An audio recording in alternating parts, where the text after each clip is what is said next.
So good morning. Thanks for coming.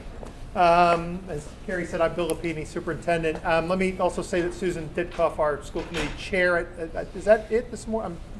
I think there may be some others coming in. So let me talk about a couple of things and then sort of open it up for your questions. How's that? So I was asked early on about calendar, and I think the flyer said I would talk about calendar. So we did a survey, which you know. The survey was focused around, first of all, we're supposed to finish on the 26th now of June. The survey was focused on a couple of topics. You know, what should we look to do if we have additional snow days? Would you like us to consider other strategies to end sooner than the 26th? Some of these strategies that we proposed for additional days. And then there was some focus on future calendars, which I want to mention real quickly. So we had over 5,000 responses. That's really good. I will say it may be slightly tainted by the fact that the New York Times picked up on the fact that we did a survey and actually published the link to the survey in their article. So there may be people from other parts of the country who just wanted to weigh in on when we should end school. Can't make this up. So we're actually looking at some ways of refining our surveys in the future so that you get a unique link and you're the only ones that can answer. Anyhow, I digress. So the sort of the number one choice of what we should do if we needed to employ other strategies was use Good Friday. Since we're not going to have any more snow days, that's not a problem, right, for us. We're not going to have any more snow days. So just I want to comment on one other thing. So sort of the second choice that people weighed in on was add time to the school day. And I think we made sure to put a notation there that we actually don't have the authority to do that. The commissioner's a real stickler about the 180-day requirement. And so I actually don't have the authority to add time to the day. When I was in Pennsylvania as a superintendent, we did. And we did it often in order to make up snow days because we had lots of them. So I don't have that authority, but they were people didn't love Saturdays and April vacation, go figure. The response to the question about could you end sooner was 70% of the people said you ought to employ some of these strategies to end sooner. And I have to tell you that I'm a doubter. Sorry. I actually don't believe that response because I believe if I'd framed the question something like this, said, listen, we could end on the 19th and all we'd have to do that is use Good Friday, 2 Saturdays and 2 days of April vacation, that 70% of the people wouldn't have said they thought that was a good idea. I may be crazy, but I don't think people would have thought that was a great idea. So we're sticking with the 26th. The 26th is when we'll end. The third piece I wanted to mention, though, is there were lots of comments. Thank you so much. A lot of those comments centered around, what are you doing with future calendars and why do we start after Labor Day and those kinds of things. And the truth of the matter is we actually don't anymore. As of the contract that we just signed with the teachers union, we don't anymore. At worst, in the future, we'll have 2 teacher days prior to Labor Day, and then kids will start immediately following Labor Day, at worst, in our worst calendar from this point forward. In our best calendar, like next year, we actually have 2 student days and 2 teacher days all before Labor Day. And you should know that because you probably received the calendar already. So we have 4 days that we get in before that, and that's the future, right? There are many districts actually backing up into a week before that because that's a better model, they believe, and by the way, I agree with them, that's a better model than ending in the last week of June. So that's what we're headed toward, is at least that pre-Labor Day start for teachers and in some years students. So that's next year's calendar and beyond. So that's first. Second of all, only because Carrie mentioned it and I was asked a question last night, and I haven't talked about this in way too long. The question I received last night in a forum was, so what's the district doing in terms of making a decision about park, right? So I want to reframe the question because that's actually the wrong question. And I frame it that way on purpose. It's not actually our decision. It was our decision this year, Park or MCAS. We went with MCAS. I recommended MCAS for a very simple reason in the end, and that was that Park was not ready with their accommodations for kids who had IEPs and had accommodations written into those IEPs. They weren't ready. So I didn't believe we should subject kids to a test that they couldn't have their accommodations for, right? But in the future, that's going to be a decision made by the Board of Education, the State Board of Education. They're supposed to make that decision by November. I think that's late because it's to be implemented for next year. So we won't know till November whether we're doing PARCC or MCAS or something else in the future. And you may have read that the governor is a doubter about the Common Core. The governor's a doubter about PARCC. And so he's asked the chair of the board to do a thorough review of the assessment before any decisions made. I think sort of the dirty little secret in all of that is that people who say we should stick with MCAS don't acknowledge or don't know that that MCAS isn't going to look like MCAS in 5 years. Whatever test we give, we're migrating toward this online environment, right? With use of technology and not paper pencil in most cases. That's going to happen whether it's MCAS, whether it's Smarter Balance, which is another testing consortium, whether it's PARCC, whether it's something else. That's where it's headed. So I actually think that the question of MCAS versus PARCC is a red herring. It's not really the question. And so the state board is going to be looking at that issue, but they will make that decision. We won't. We won't. We don't get, we get a say. We get a say through the Superintendent Association. You certainly have a say as parents. You can go to the state board and testify if you have a strong feeling about that. The teachers associations have strong feelings about that. All those kinds of things. The third is space. Third issue I want to touch on real quickly is space. You know, many of you know that we are in the planning phases for a devotion project. We actually move the 7th and 8th grade out of devotion school next year. We follow by moving the 5th and 6th grade the following year, which is when that construction project starts. So 5, 6, 7, and 8 will be at what we're now calling Walnut Street, which some people call Old Lincoln School, right? They will be there for the duration of the project. We are attempting to find a location to move K through 4. And we actually have a conversation going of a place that might work. It's not a school, where we might be able to move K to 4. Why are we so interested in doing that? And why should you care? I'm going to tell you. We're interested in doing that because we save money by doing that, somewhere in the neighborhood of $5 million minimally. And we pick up a year. It's a year's difference in the duration of the project. And that's why you should care. I mean, if you don't care about the money, right, there's some cost to moving them, but the gross savings on the project is around $5 million. But even if you don't care about the money, you should care about the time. Because the time allows us to use that Walnut Street location for the high school.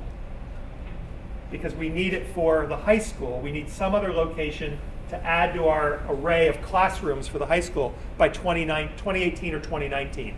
And we don't have it if we aren't able to move the K to 4 out. So then we're talking about other strategies at the high school, and that does affect many of your children. That would affect many of your children. By 2022, our high school population will minimally be 2,600. Today, it's around 1,850. So we need space for short term, and then we have a conversation going about the long term. And just to characterize sort of the long term real quickly, the conversation right now, which the school committee is going to hear another presentation on Thursday night, sort of breaks down into 3 buckets of possibilities right now. And that's all the further we are with that. If you manage to get to the presentation that was done at the high school, you'd see that. By the way, it's on YouTube channel as well, that presentation. Essentially 3 buckets. One is add space at Brookline High School. Just build more space at Brookline High School. And that's problematic. It's a tight location. It doesn't have great parking. It doesn't have great transportation, drop-off, those kinds of things. And quite frankly, it doesn't lend itself really well to creating the kinds of space for the educational program that we're trying to carry out there. It's tough, but it's a possibility. A second possibility is a new high school, a second high school, right? And you know, people immediately jump to some conclusions about what that is. Oh, the kids would be divided geographically. Oh, it has to be just like this Brookline High School. I don't think any of that's true.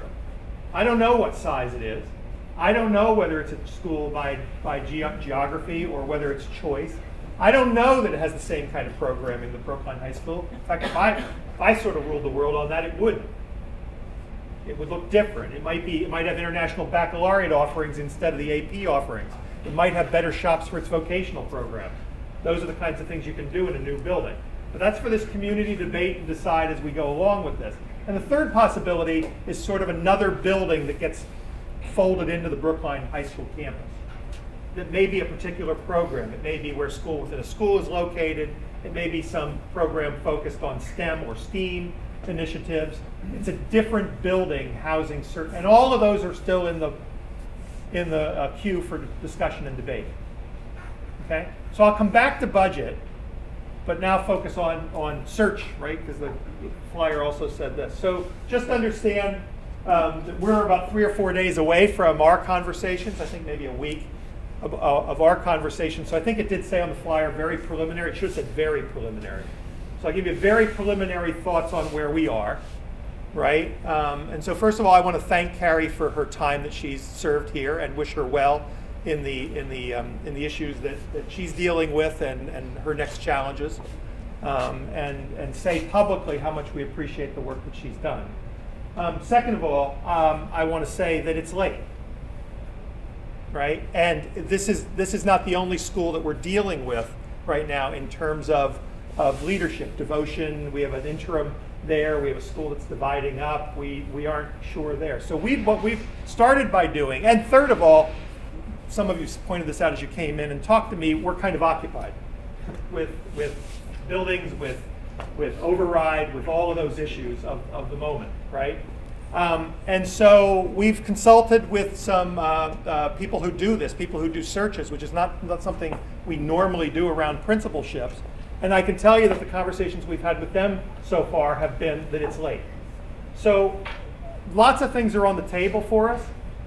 The word you know you're going to hear from me is interim, because at this time, right, in the discussion, there's a good possibility that with a number of these searches that we may have, we're going to go interim and delay them till a time next year when we can actually do a search.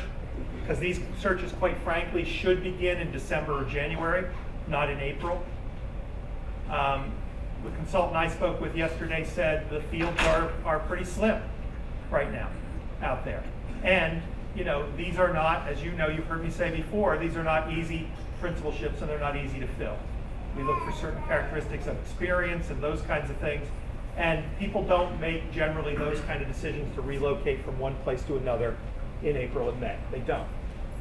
So we're considering all of that, and we're considering all of that in what we do around devotion. Again, we have a more complicated environment there in that we're actually splitting the school up. We have a principal for the Walnut Street locate, but we don't have a principal, right? So we have all of that to deal with, and we're trying to deal with both of these. And so what I'm going to end up doing is coming back and talking to you and the staff some more about that when we're able to sort of figure it out a little bit more. But I'm happy to try to answer some questions as I begin to think through timeline on that. I will say, you know, because I've said openly, we've been very deliberate. We've been very deliberate over the last number of years in focusing on the vice principalship more as a road to the principalship in this district. Some of you have been here long enough that you've heard me say when I came to this district 11 years ago, that was not the case. I actually thought that was a waste of a valuable resource. You had vice principals in all of these buildings and you weren't trying to cultivate your next groups of leaders. I thought that was kind of a waste of time. That's not the case anymore. We have a number of vice principals who, by the way, continue to get stolen by other districts, which is part of the cost of doing business. We have a number of vice principals who we clearly are grooming as our next principals, right? We see them as future leaders, whether it's 1 year, 2 years, 5 years down the road. That's the point. And what will happen as a result of that is that many of them will get stolen before we can get to them, right? And so we're paying attention to that. And so, you know, so if the question is, are we having conversations with some of our vice principals? The answer is yes. Would we have conversations with some of our current vice principals about interim roles? The answer is yes. So I just want to put that out there and be really frank about it. Okay? So the other thing I want to talk about, and then I want to just open up for your questions for the rest of the time we have left, is budget, because that was the other thing that was on the list, right? So this has been a really fun year. So we actually have 2 budgets out. We had to produce 2 budgets. Somebody said, well, this is just like '08, right? No, this is nothing like '08 when we had an override. These 2 budgets are really different budgets. Those budgets were, here's the budget, and then here's the budget when we add a little bit for some staffing positions that we were going to cut a few, when we add more time to the day, and when we add elementary world language. Those were the 2 budgets. These are 2 very, very different budgets. If you've had a chance to look at the budget message, they're 2 very different views of a school system. They're a school system, in my view, that's going in 2 very different directions. So we've grown since 2005. Lots of people want to confuse these numbers. Don't be confused. We've grown by 38% K through 8 in this district since 2005. That's a fact. That's a fact. There are some people that want to confuse that fact and have you talk about Metco and materials fee. Here's the fact. Of those 1,300 students that we've grown by, around 100 of them fall into that materials fee category. The other 1,200 are residents. So again, 38%. 25% if you look K through 12 over that time period. And again, the high school hasn't yet begun to grow. Some people say, well, this is going to wane, it's a bubble. I wish they could tell me when. I mean, we just went through a very difficult winter. You probably noticed, right? And our February registrations were very messed up. Were they messed up here? Not as messy as others. Okay, so we have, well, you know this, well, we have 2 sessions at every school to register kindergartners, right? This year, of those 16 sessions, 8 of them were postponed, right? And many of them took place in 7 feet of snow. It's really hard to walk 4-year-olds right in 7 feet of snow. So we knew our numbers were way down off of that. So we've actually delayed giving the school committee numbers. So to make it short, even with all of that, we're not trailing last year's pace by very many students. Even with all of that, we're not trailing last year's pace by very many students. I'll remind you that last year we opened with 666 students. By the end of September, we had 684 students. And today we have 703 kindergartners. So if it's a bubble, it's a big bubble. And it isn't ending anytime soon. That's what the people who've worked with us around our enrollment trends say. So this is not going away. So these 2 very different views are the view we've put forward from October of 13, when we first talked to the Override Study Committee after talking to the school committee about this is where we see these things headed. This is what we see as the vision for what we're trying to achieve in terms of where we maintain class size, in terms of the individualization for kids, in terms of technology in schools. And in a non-override budget, this is what we're forced to do, which is elimination of ECS, which is collapsing 5 elementary classroom positions somewhere between grade 4 and 8. We would collapse, and we would have average class sizes in those 5 classes. We would. We've run the numbers between 26 and 29. That would happen. Collapsing 5 high school positions, which would either eliminate some elective offerings, raise class size, or eliminate supports for kids. That would happen. That would happen. So it's 2 very starkly different views, I believe, of a school system. And I think we're, as I said to the school committee when I presented those budgets, I think we're at an important crossroads. And again, I can't be in a position where I advocate for an override, but I can tell you the facts. And the facts are, go read those budgets and see which of those school systems looks like the school system you thought you entered children into and want to see continue into the future. So I'm going to stop there and talk about what you want to talk about. How's that for 35 minutes or so? Yes?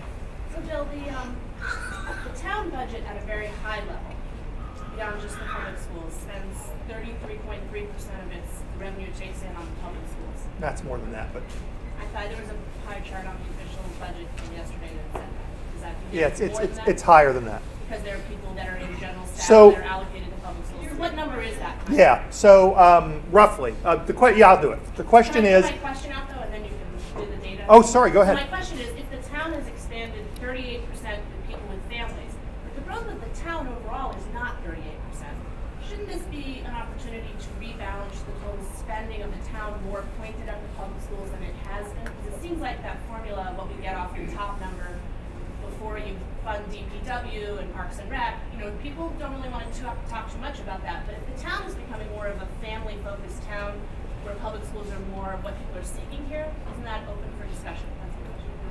Yeah, so the question is really about the total town budget and what percentage schools are of that budget. And given the shift in the demographics here, right, of more children and more of a family-focused town, shouldn't that entire pot be up for consideration? So yes, and it has been. So remember, we operate on a town-school partnership. First of all, we're more than 38, 33, whatever percent. I think it's actually north of 50% because what you don't see on some of those charts is town spending on behalf of schools. Yeah. All of our health insurance, for example, is on the town side of the budget. Yeah. So when you look at the school budget, you don't actually see our health insurance as one example. Yeah. You don't see anything really much around our buildings because the building department manages that, and that all sits on the town side of the budget. So you really have to go through and look at town spending on behalf of schools, and that kicks you up over 50%, just to be fair. So there have been we have a town-school partnership that essentially says we take the revenue, we take off the joint expenditures, and we split everything else 50-50. And I can tell you that in my 11 years here, that's actually never happened. It's always favored the school. Now, there's an important sort of asterisk to that, right, which I remind the town administrator of all the time. And that is that a number of years ago, we factored in this growth component that said, well, you guys are going to grow by X number of classrooms. That's going to cost $700,000, so we're going to move $700,000 over from the schools to town in the formula. Once. Those expenditures didn't go away the next year, but that money gets moved over essentially right? It isn't a recurring. So that's actually one of the discussions of the override study committee is that, some of those things weren't accounted for more long-term. Yeah, there is something. I mean, the town administrator, even in the no override budget, as sort of an example of what you're saying, has put forward a cut of $630,000 in town services that would go. So that no override budget is supplemented by $634,000 worth of town reductions, which some people associated with town advisory boards and whatever don't like. The advisory committee, I can tell you right now, is in the process of trying to restore some of those cuts and figure out where in the school budget they're going to make the reductions greater. So I think at some point there is a bigger conversation that's necessary. I don't think. There are other departments where there are demands. This tends to get isolated to us, right? Some of our most interesting conversations, I'm looking at Aaron, some of our more interesting conversations, no, I was going to say are with transportation. Because one of the things I find really difficult to understand is how everyone acknowledges our growth, and yet we end up with articles in the paper like we ended up with back in December, challenging teacher parking. I don't get how people can't see the relationship between that. We're building schools, we're building more classrooms, and yet we want to somehow restrict teacher parking. Or we don't want them to park on the street because God forbid they'd be in front of my house. But we don't want to build parking garages because they're not reimbursed by the MSBA and they'd be too expensive. You can't have it both ways. So we say, we have a nice letter from the Transportation Board that says, we want you to develop other strategies to incent, to encourage people, and we are. We're looking at some of those. I have to say that was a tough conversation in February when we're talking about incenting people to take MBTA passes and things like that. Probably our timing was a little off in those conversations, right? But we're trying those kinds of things. When you talk about more kids, right? Those make for great conversations with Aaron about parks, right? And so when we talk about more kids, those lead to interesting conversations with the recreation department about more kinds of activities for kids outside of school, youth sports and those kinds of things, and that leads to fields, right? There are other ramifications. And I'm not sure, from my view, this is only me, right? I'm not sure that the entirety of that conversation has been captured. That there's been a real Sean Cronin, to his credit, tried to start that conversation a number of years ago. It didn't really go anywhere about what is the overall ramification of all of this. What does it mean in terms of after-school programming? What does it mean in terms of recreation? What does it mean in terms of our fields and playgrounds? What does it mean in terms of parking and those kinds of things? And I think that conversation's overdue. Yeah, Susan, go ahead.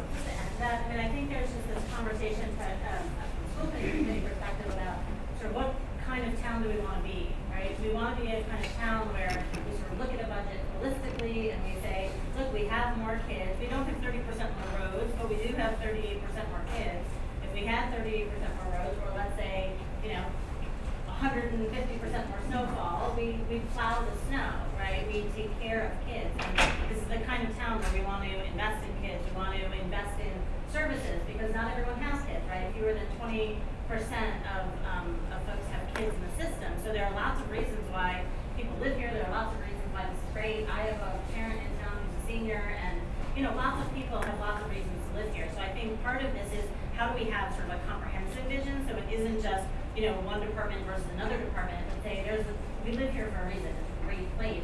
And so how do we invest to create that holistically? I think there are people who are more like picking apart every $10,000 and sort of quibbling over at that level as opposed to trying to be a little bit more visionary. So hopefully part of the conversation is that conversation. Yes. So I'll preface this with, I realize that you are one voice in this conversation, but you have to be here. And generally I see the need for the override, but I'm wondering what doesn't the override cover, and when do you have to come back and ask us for the rest of it? So the question is, what doesn't the override cover, and when do you have to come back and ask for more? So we've actually been, I think, as clear as anyone on that in terms of, and again, I'll separate capital for a second, but I can talk about capital as well. So remember that this 3-year question really doesn't get into when the high school staffing needs to begin to ramp up. Now, we laid out a budget. We've actually laid out a model. I'm not sure I'm ever going to try to do again. We actually laid out a budget model through 2022. It's there. It's available. We shared it a lot of times during this override study conversation. Sometimes I've regretted doing that because we've been held accountable to asking for 3.5 FTE in 2020. But it clearly shows that when you make certain assumptions about growth, right, and our assumption then was 630 new kindergartners every year. It's now been adjusted to 650, and there are some people that think that's low, given 2 of the last 3 years. It clearly shows that it's in 19 and 20 when those bigger numbers start to hit the high school that the FTEs come. That's not accounted for. Now, whether it can be adjusted for in these 3 years, again, I don't want to be held accountable for that number either way, because there will obviously be efficiencies that we will find. There will obviously be, some of it will be governed by whatever happens in terms of the buildings that we build. I mean, that was, again, all based on a model that said we're going to do the Devotion project, and then we're going to do the Driscoll project, and then we're done with the elementary. Well, now we're out looking for a 9th school location, which is a very different dynamic. So, but clearly there's going to be a need for some conversation for 19 and beyond in terms of operating, if our assumptions about numbers are right, right? In terms of capital, I mean, really what's there and needs a better person than I in terms of the examination of the capital improvement plan is what is a high school project? Where does it fit in? And then what do we do about this longer term need for this 9th school, right? And since both of those are still playing themselves out, I'm humored by people who want to put numbers to them because we don't know what the solution is yet. And I think they'll have to be done in the overall scheme of what we're spending and what's going to happen with either one. I will say, I want to say this, and I probably shouldn't. What I like about this conversation about the high school and more so the very, very preliminary stuff I've seen in terms of the 9th school conversation is that we're going to have to be really creative, folks. So I just want to say that because a lot of what I've heard over the last 2 years from some groups hasn't been terribly creative or visionary. It's been very locked into, we need to do this because it's the way we've always done it, right? The story I tell, which some of you've heard, is that very early on in this conversation, you know, the deputy superintendent and I talked about the need for possibly looking at even things like magnet school concepts, right? The idea of choice kind of schools centered around particular themes. The reaction wasn't great. I'll be honest with you, it wasn't great in some quarters. And so that kind of got tabled early in the B-space conversation. I think we need to revisit those conversations. I think we need to talk about what urban schools look like, right? Because if we don't, I don't know that there are locations, right? If we do, if we're willing to have those kind of conversations, I'll just throw this out, right, about multiple use kind of facilities, which is what's happening in some urban environments, you know, roof playgrounds, all those kinds of things. If we're willing to have those conversations, and we're willing to have conversations about schools focused around particular initiatives, then we've got some really exciting conversation to have. If we're just going to build another K through 8 and say we're going to do it this way, we got to find a location where we can make a neighborhood school because that's what we've always done, we can't solve this problem, I don't believe. So I gave you more than your quick, but I hope I at least touched on your question. Yes? Hi. Hi. I have concerns about the temperatures in the schools, especially with snow days and even without. Now that school goes later, and even years that we don't have additional snow days, it's very oppressive in the classrooms, and I don't feel that it's conducive for teaching or learning. I actually had emailed with your office, and I believe with you last year. Yeah. And not only for teaching and learning, but also for health reasons, for teachers, young kids, people with any sort of health conditions. My daughter happened to pass out on a hot day here. We had an opportunity at the school. Parents were willing to fund air conditioning units in the classroom and offset any costs. I see with the auditorium that, you know, the town isn't a big fan of parents funding things, but I know I was talking to a Lincoln parent with the same concern, and they said their school is set up for central AC. Is there any possibility at any point that this can be addressed? Because we're missing days, we're missing time, we're missing valuable learning time, because you can't, when I walk into school, I'm immediately drenched and I'm not here for 6 hours a day. So the regular conversation that we've had with the town, particularly around building buildings and air conditioning, is about long-term costs, right? Because it's not a matter of the never has been a matter of the installation of that unit at Lincoln, because it is set up to have that installed. The conversation has been about those long-term costs, and quite frankly, they've gotten factored out of almost every building project because of that. Not necessarily because of us, but that's been conversation in those building committees. I mean, I think the thing that we are trying to do about that, because I don't actually believe we should be here in mid to late June, right? For lots of reasons, this among them. I think there's, you know, people say, well, it's just as hot in mid-August. I grew up in Pennsylvania where we started school August 15th, and there's a difference between the beginning of the year and the end of the year. And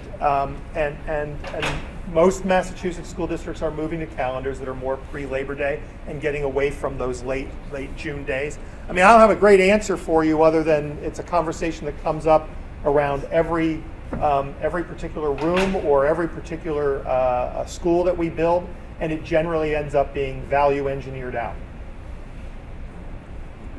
Yes? Hi, sorry, I can't wait. I don't know if you addressed the 6 snow days. I did. Oh, I'm sorry. Okay, that's okay. We're going till June 26th. Okay, so she didn't like that response. She sure should check that off in the survey. Yes? I wonder when you do start the search for the new principal, Yes. whether you'll be following the same process as the previous time in seeking parental input Yes. from the Heath community, the wider Heath community. Because I personally felt like last time it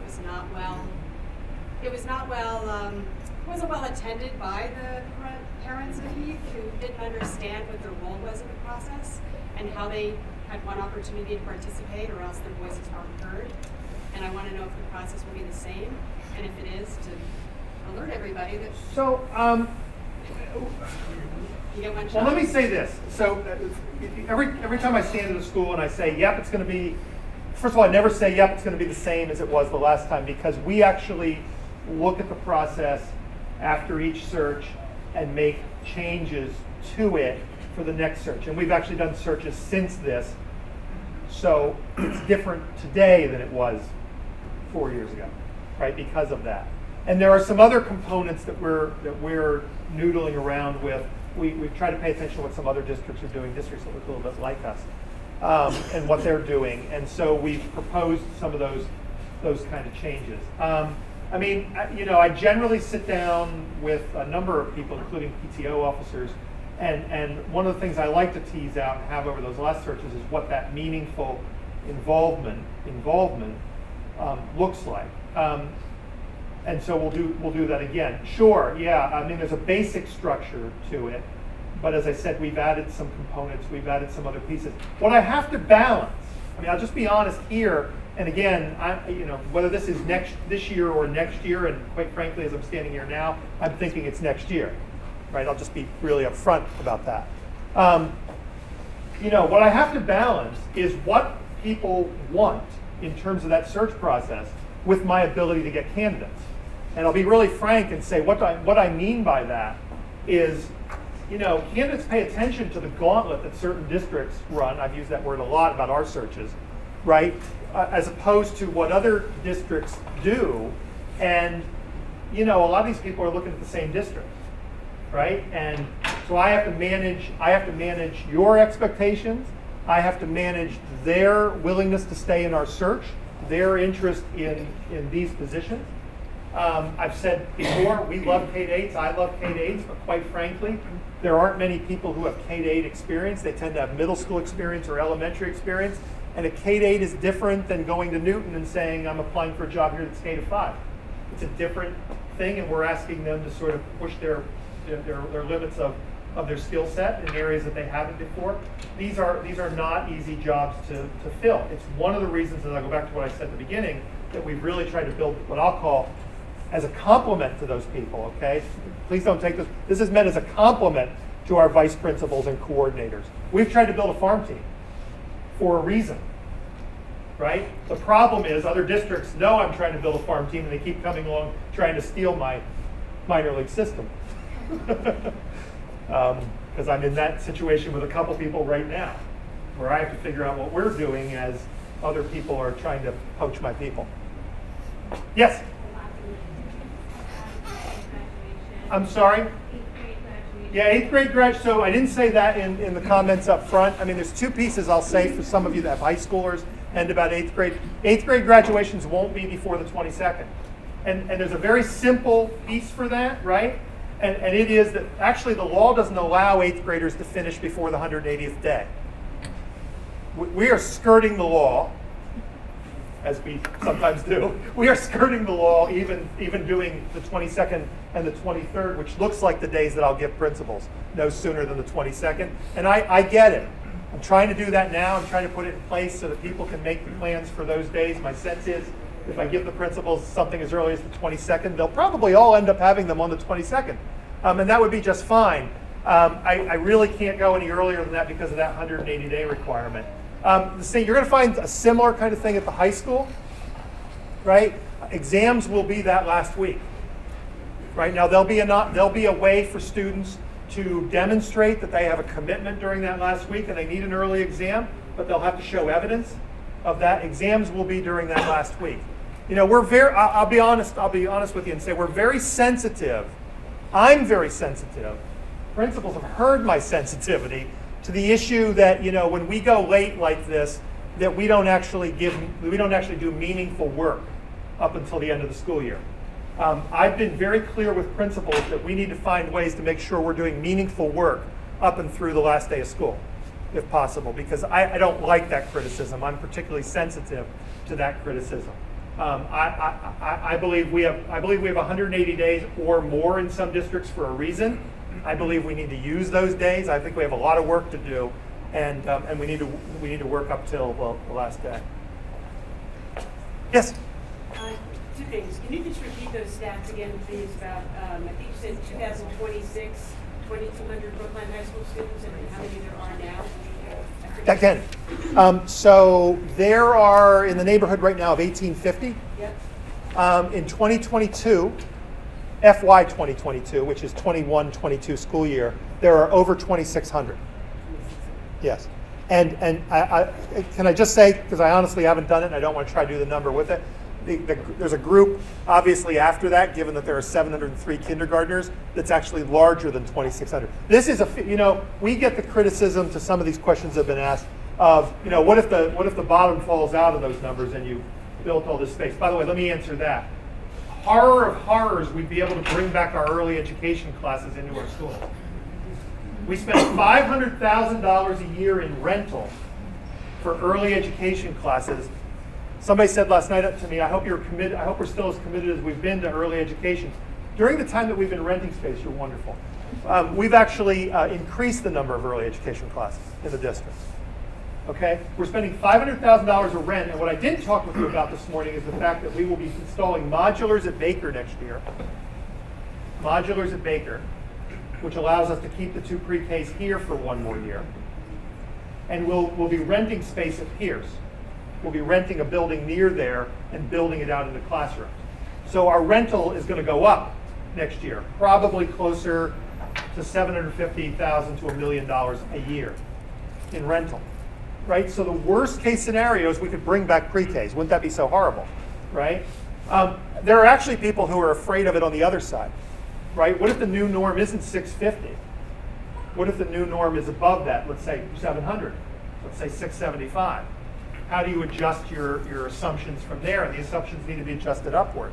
So I say 2,600 in 2022. That's actually old data because there's actually a year or 2 out from that, there's a larger class when this kindergarten and the group that we're registering now get there. And the second part of my question. Pressing to think about, actually. I know you touched on this, but it seems obvious, at least to me, that a solution is starting earlier in August, like you touched on. Yes. How difficult is that to implement? Is there much controversy about starting earlier? Because we have these snow days, it's a real problem what we're entering into in June. And why aren't we just doing it? So we have until recently, we had a contract with our teachers association, with the union, that said if I wanted to start school before September 1st, I needed their permission. That's why. So the good news is, and some of you paid attention to this, and been with me at those parent leader meetings and whatever, after 2 or 3 years of discussing this, we now have this new clause that says teachers will always, always, always start on either September 1st or the Wednesday before Labor Day, whichever's earlier. And students will always, always, always start on the Tuesday after Labor Day or earlier, depending on where September 1st falls. That took quite a bit of negotiation. So to the point of, to move off of that, I think I will encourage the negotiating team for the school committee to continue to look at these data, because what I'm seeing now, as we've gotten to that point, many districts have taken another step, right? They've taken another step earlier into a time period before Labor Day. And I think we need to follow suit, and yes, it will be work to get there. Yes? How are those changes and challenges in the budget affecting special education? So the question was, how are the changes and challenges in the budget affecting special education? In some more subtle ways. So we have I gave this example last night. I did a CPAC forum last night. And the question was, we have a growing population in the RISE program at the Runkle School, associated with autism. How will it affect, the population's growing. How will you appropriately staff that? That's in actually both budgets. We have a growing population associated with the language-based program at the Driscoll School. How will it affect that? We've staffed it because we have to, right? There are some subtle changes around some of the things that we've tried to do in guidance, in psychologists, in home-based services, in a really important one for me, assistive technology. that depend on that additional funding. They're only in the one budget. So they're substantive, but they're more subtle. It's not like you'll see a difference in the staffing of the RISE program, but you will see a difference in the staffing of these other kinds of things, an approach to how we go about assistive technology, those kinds of things, and a huge difference in technology. So one of our conversations last night was about not only the amount of technology that we've tried to infuse in schools, right, but particularly in learning centers and these district-wide programs. The difference in the technology plan in the override budget versus the non-override budget is huge. So in the non-override budget, it essentially is funding to keep up with our replacement cycle, right? We keep our replacement cycle at a replacement every 4 years. The plan in the override budget is to continue to put devices into classrooms. It's to continue to put overhead projection into classrooms. It's to continue to move toward what we're calling a one-to-one initiative, a bring your own device model at grades 7 through 12. I mean, it's substantial. So I hope some examples of the differences. Yes? I'm curious, what is the rate of attrition of students leaving the public school system between kindergarten and 9th grade? And is that rate of attrition accounted for in your projection of 2,600 kids? Because I grew up in the Brookline school system, and I remember tons of kids left, between kindergarten and 9th. Yeah, but here's the difference, right? That's right. So let me give you the statistic. And we actually have it over like a 3-year period. The question is about attrition of students. So we have this fun little chart that we'll use tonight. It'll actually be up on our website. We use it all the time. It's a 13-year view, all 13 years, and then we take them and we average them together. And we say, here's a kindergarten class, and here they are as seniors. And we have a 13-year average of that. And what we know is first grade predicts senior year. Period. That's what we know. Over 13 years. That's the history of the system. Now, what muddies that is that in many schools, it's not the same faces. So, let me give you that statistic. District-wide, if a child sits down to take MCAS in 3rd grade, here's a class of 20 kids, right? 60% district-wide, 55 to 60% of those faces will be the same in 8th grade. And here's what else I say to that. That probably feels really surprising to you. And the reason it probably feels really surprising to you is it's not true at this school. So there's a wide variation on that number between Brookline schools. If I say that at Devotion, they say, oh, it's much more than that, and I say, right. If I say that at Lawrence, they say it's much higher than that, and I say, right. Right? But district-wide, it's 55 to 60%. But here's the other thing that we know. They're not only being replaced, but their replacements are bringing friends. So I just told you about kindergarten, right? So kindergarten started this year at 666. By the end of September, it was 684. Today, it's 703. If all the averages are correct, if all that data from 12 or 13 years is correct, and I think it is, in 1st grade, they'll be 725 or more. And largely speaking, our 1st grade predicts our 12th grade over a 13-year history. I've had people say to me at forums like this, well, I can tell you the story about people who are making a decision to look private, and I think those numbers are growing. We track those numbers. There is a number. It's around 10 or 11% in this district, which, by the way, is considerably under the state average, right? And there's been no movement in that number. There's been no movement in that number. Now, people have said to me, if things go a certain way, you may see that. I can't respond to that. Maybe, sure, right? But that number's, and again, you would say, well, in the middle grades, that number feels different here. It may be different here. I'm talking about the district. Can you clarify what that 10% number is? 10% go private. 10% choose to go to a private, non-special education school. They choose private schools. Of all children in Brookline? 10%. It's 10% in Brookline average, and that's the state average is more like 15. So we're considerably under that state average. Each year that happens? No, 10% total of the population So of those is in right. sitting in kindergarten, 10. At any given time, 10% of the population of children, of eligible children, are in private schools, and not private special education schools. Private. St. John's Prep. My son went to St. John's Prep. St. John's Prep.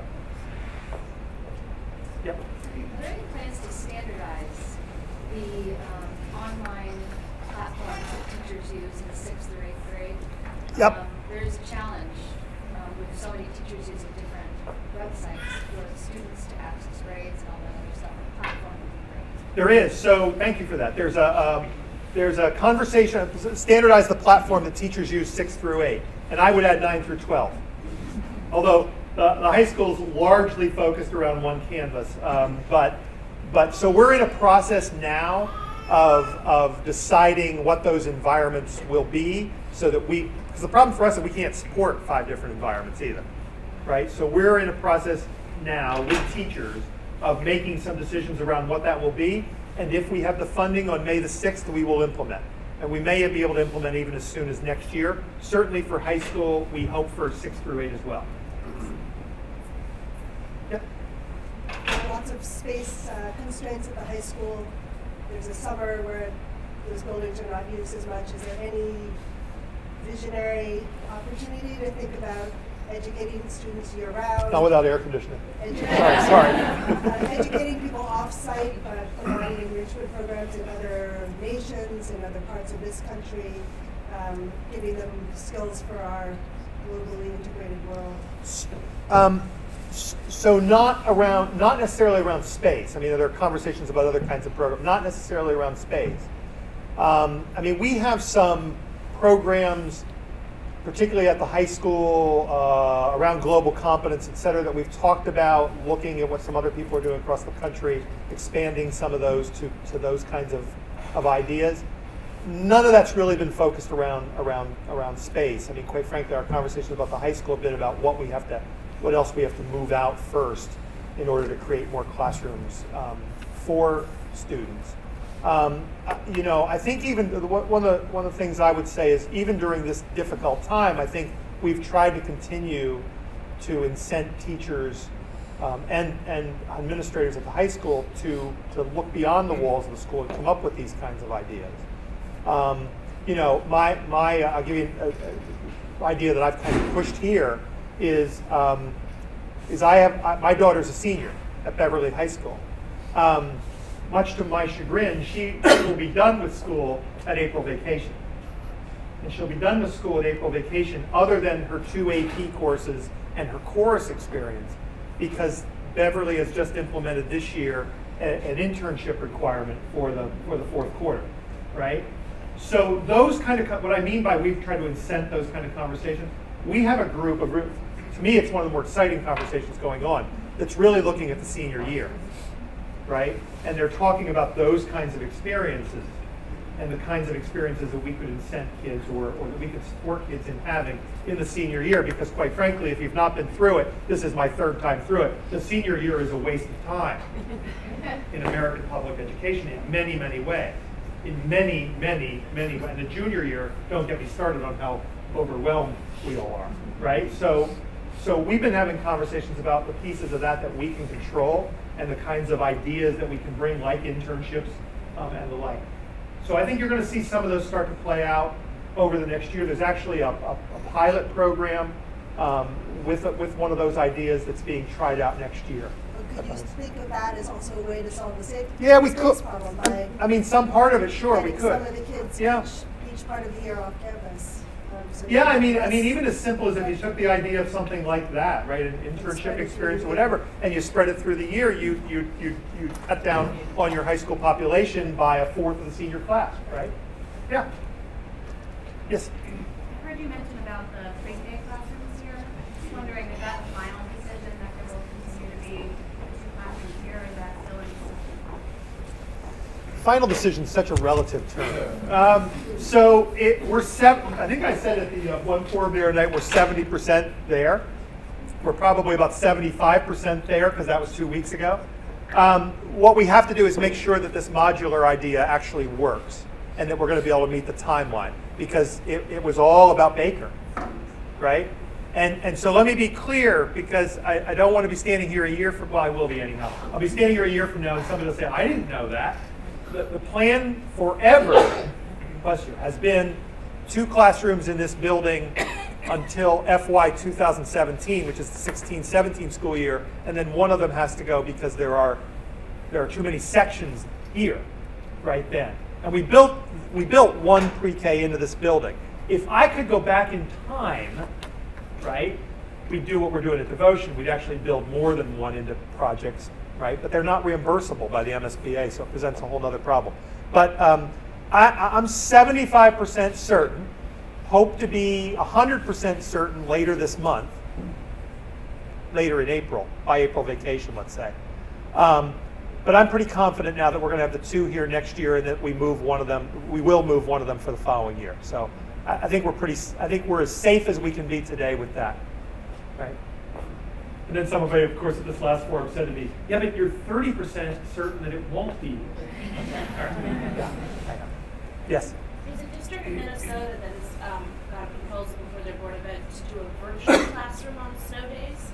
And it's gotten some publicity. It's also interesting because they tag it to meeting an additional educational goal, because they show that students really need to learn how to Skype interview. They're going to have to, this is going to be part of their reality, right? I mean, 30% of the kids preparing for SAT and ACT prep do it now through an online class. Yep. So this idea of introducing online classwork is actually meeting an educational goal, and it will prevent them from having any snow days next year. Do you like this idea? And it would help Megan a lot. So, yeah, it would, right? So 2 or 3 things, right? So first of all, something that's going to have to evolve in Massachusetts is that the current commissioner's view of the 180 days and his interpretation of state law wouldn't allow it here. But often laws have to be reinterpreted or changed to meet what's now available, right? They're not alone. Pennsylvania, where online charters proliferate, are full of districts who are now doing online days, right, instead of snow days, and not adding to their calendar. You know, there have been 2 districts that have played around with other ideas this year. They got permission from the commissioner to play around with some ideas. Burlington is one of them, and Burlington's been at the forefront on technology in this state. They're one of them, and so I think those things are coming. The special challenge for us, yes, I do like the idea. We have some particular challenges, right? So one challenge we addressed in what we put forward in that technology plan, and it's the access our kids have. Right. So the first thing I have to do is ensure that kids have access. And, you know, contrary to the views of some people who we talked to as part of that override study process, we're somewhere around 70%. So we did a survey of our high school students, and we said, and we were very specific about it, we said, do you have access to a device that is yours, that you can bring to school every day and you can use? And it's around 70%-ish. So we have to solve that, right? And there are many districts that are doing different things. The district I live in, we have a one-to-one initiative in Beverly. It's been there for 6 years. And they have a lease-to-own program, right? And so those kinds of things, so we're talking about all of those kinds of things. So yes, as we solve those kinds of things, as we're able to really work more with teachers, particularly those teachers at the high school, to make sure that technology is integrated and an important part of what they do, yeah, then we can have those conversations, and we should.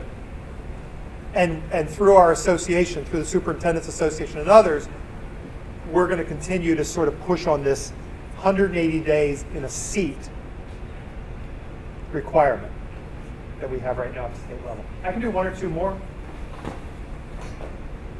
Or not. Yes? Are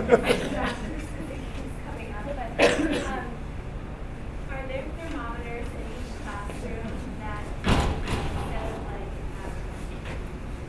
setting the temperature, will record the temperature in each room?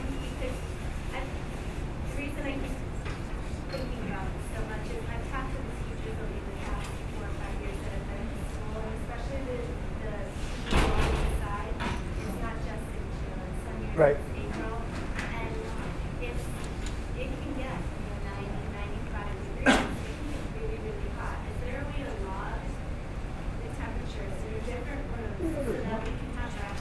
I'm still listening to you. I'm asking because I don't actually know. So I can speak a little bit to the intricacies of the heating system that